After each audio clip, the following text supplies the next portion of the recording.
This is Theoretical Drinking, and I'm Jacob. Today, we are going to make a rather popular drink. It's called the Sex on the Beach. I'm sure most of you have heard of it. But, before we actually get to making it, I'm going to go off on a rant about drink recipes. This is something I've mentioned before in prior episodes, but what I'm going to talk about today are... I'm going to talk about the concept of the recipe for a given drink. A lot of people will say, you know, when you make a specific drink, well, it has to have exactly this and exactly that and exactly that and mixed like this, and that's how you make this drink. And if you make it differently, it's not that drink. Or if you use slightly different, you know, if you use too much of this ingredient or not enough of that ingredient, you know, you got some wiggle room, but if you don't get it within a certain range, it's not this drink. If you don't do this, if you do that, if you don't do the other thing, it's not that drink. It doesn't matter. There are so many true recipes for a given drink. We're doing Sex on the Beach today. I challenge you, after this video is over, because I want you to watch the entire video, I challenge you to go up to the little search bar on YouTube and type in Sex on the Beach cocktail and find in the first page 2 results that give the exact same recipe. They give the same recipe to within half an ounce of all the ingredients. You might actually be able to get that second one, but the first one won't happen. I have actually done a search because I couldn't remember off the top of my head if you were supposed to use orange juice and or pineapple juice. And it turns out you can use either one you want. It's crazy. Some recipes call for equal parts of vodka and peach schnapps. Some recipes call for less peach schnapps. Some recipes call for less vodka. Some recipes call for orange juice. Some recipes call for pineapple juice. Some recipes call for orange juice and pineapple juice. I saw a recipe, I found one. Every other recipe said cranberry juice.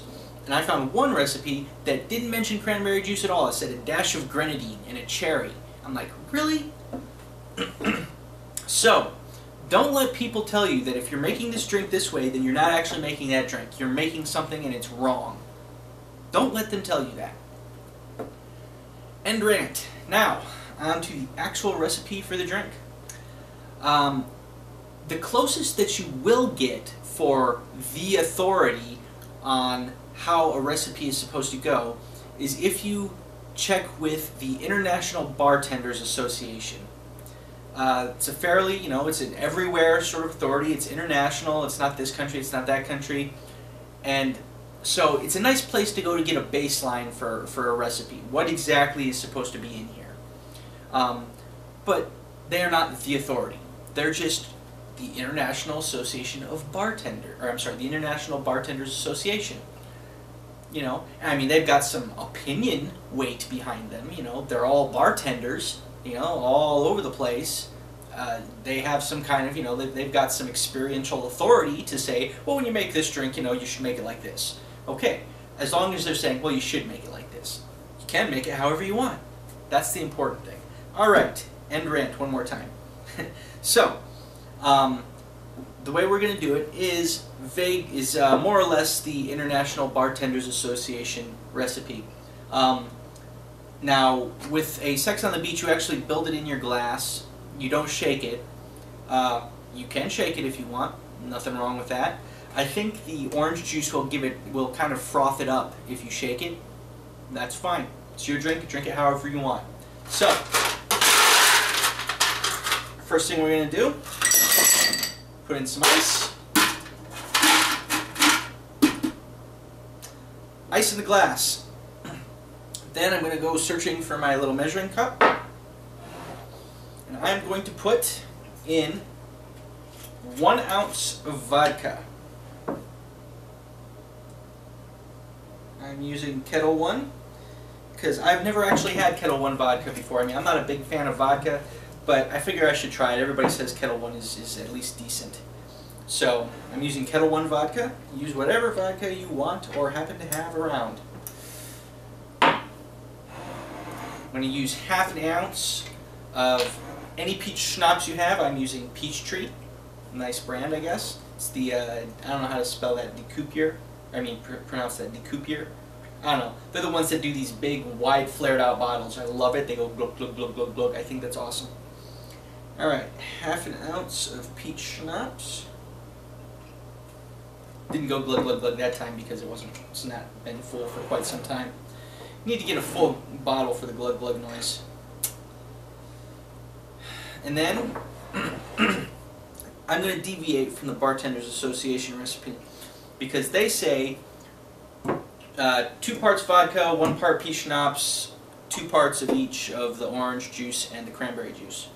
I'm looking at my glass and it's not very full, so what I'm going to do is I'm going to take my orange juice and I'm going to take my cranberry juice and I'm going to just kind of half and half the remaining space in the glass. Right about there, a little bit more. Right about there. And then right about there. You want to garnish it? Feel free to garnish it with anything you want. I have seen lemons, oranges, cherries, limes. I actually believe I saw a recipe that garnished it with a lime. So apparently it's open season on garnishes for Sex on the Beach.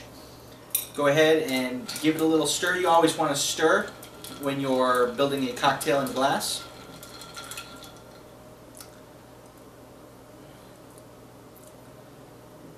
And there you have it.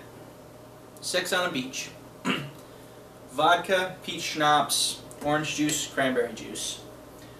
Given the amount of orange juice and cranberry juice I actually ended up putting in there, this is probably not going to taste alcoholic in the least. Let's find out.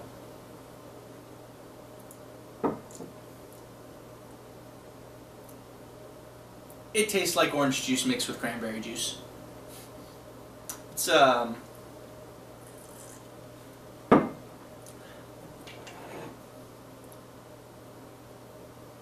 little bit more of that. And a little bit more of this. Try to keep the proportions the same. Just right here. Ah, hold still. My hand smells like orange juice and cranberry juice now. So give that a nice stir.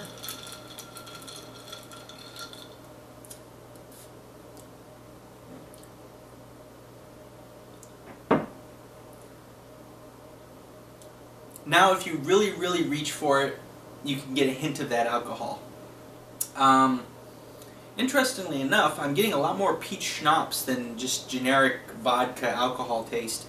I guess the peach schnapps, it's just the combination of the juices, and the peach schnapps has flavor, and vodka really doesn't have any special flavor to it unless you're one of the flavored vodkas. So basically the vodka is just there to stiffen it up a little bit, I guess. But at this point it now tastes like cranberry juice, orange juice, and peach schnapps. But yeah, this is right, even with the extra alcohol that I added, this feels like something I could just sit here and just chug down really quick and not feel at all. Which would be a lie, because there's something like 2 ounces of vodka and an ounce of peach schnapps in there, which comes out to what? 15, 80, 95% of an ounce of pure unadulterated ethanol, which will definitely make your internal blood volume blood vessel arteries stand up and take notice. I don't know. The point is, it'll definitely get into your system and do some things. But anyway, that's the Sex on the Beach. Experiment. Take your vodka, take your peach schnapps, orange juice, your cranberry juice, mix it around, see what you like. Maybe throw some pineapple juice in there. That's completely legit. Go for it. You know, throw some lemon juice in. Lemon juice, I think, is you're going a little bit off the track with lemon juice, but you're drinking it. So if you want to go off the track, go until you can't see the city anymore.